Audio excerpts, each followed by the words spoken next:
Is the cutting edge. Time for Pat Clark. Welcome to Jamaican Roots and Culture. I'm Pat Clark. We hear a lot of talk about the Christmas spirit. In Jamaica, there's another kind of spirit that is used extensively at this time of the year. Although the exact origin of the word rum is not known, it is commonly believed to come from the English word rumbullion, which means great pandemonium. It is important to note that the Latin for sugar is saccharum, another possibility for the word's origin. For a time, the drink was also known as kill devil, and it was used to trade with the young American colonies for salted fish, pork, beef, timber, and livestock. As processing techniques improved, rum became more palatable and popular. Barbados's Mount Gay Distilleries Limited claims the title of the world's oldest rum producer, citing processing equipment on the site of their present offices that dates back to 1703. Appleton, Jamaica, dating back to 1749, is therefore the second oldest. In 1893, close to 90% of the 31,555 acres under sugarcane cultivation in Jamaica belonged to sugar estates that operated their own mills and distilleries. At the time, there were some 148 distilleries located throughout Jamaica.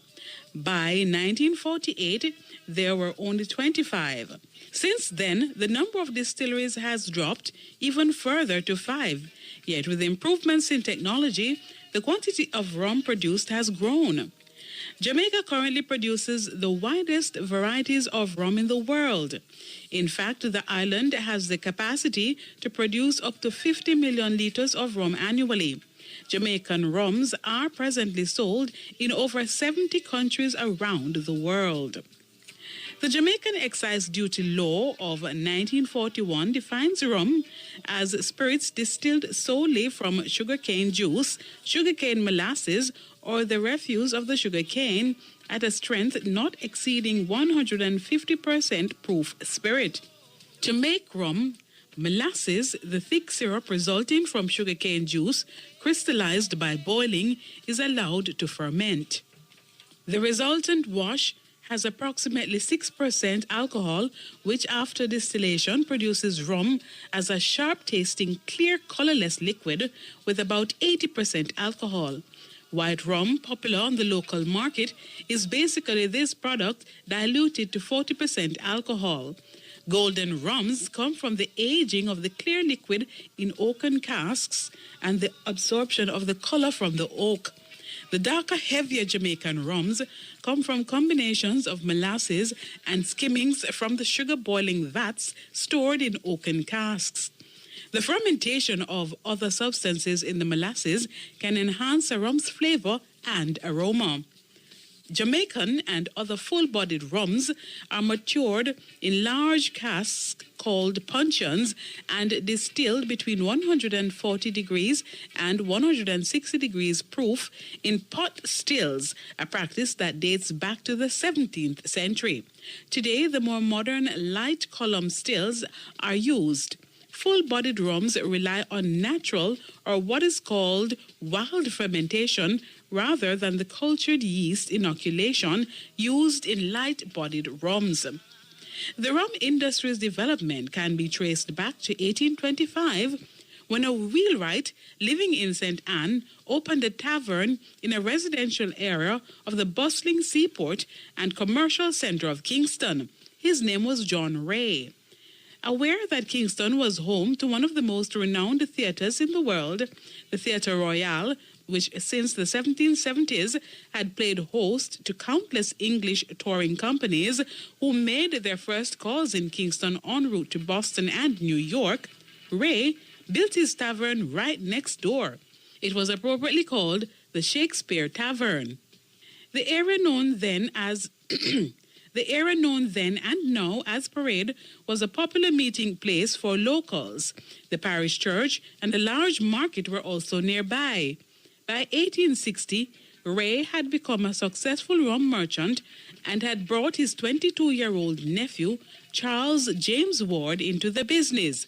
By 1862, he had made Ward his partner, and the business was known from then on as J. Ray and Nephew. Soon after, Ray retired, and in 1870, when he died, Ward assumed full control of the business, headquartered at the Shakespearean Tavern. Charles James Ward was a gifted entrepreneur, and his tenure marked a period of dynamic growth for J. Ray and Nephew. Ward transformed his heritage, a tavern and liquor dealing concern, into one of Jamaica's largest commercial enterprises that enjoyed local and international acclaim. And now, to end Jamaican roots and culture, here's our famous quotation from the Black diaspora. "The black man who wants to turn his race white is as miserable as he who preaches hatred for the whites." The words of Franz Fanon. For Jamaican Roots and Culture, I'm Pat Clark. Now you know. And just to add something here, you know that the sugar cane, that grass,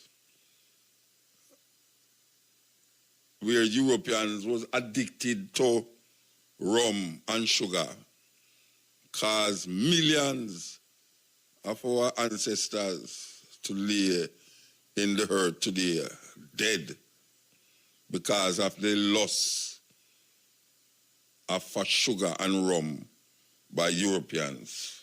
Yeah, the time is 11:30. This is the Cutting Edge on RFM. We're there with you. Yes. Man, if some part of you now move, you know say you're dead and you need to go to the morgue. You understand, eh? Yes, and it look like you need to go to the morgue. All the women them who lay down beside them husband and go like his Muta Baruch in the bed with them, believe you me, Cutting Edge. When I meet some woman at Chronic show the other night, them say, boy, Muta, I tell you the truth. My husband have to go lay down in the couch at night time, upon Wednesday night time, you know, because I can't take the botheration when they bother me and I want to listen to you. Yes, a serious thing. Very serious thing. So you know, we have played this one for all of the women.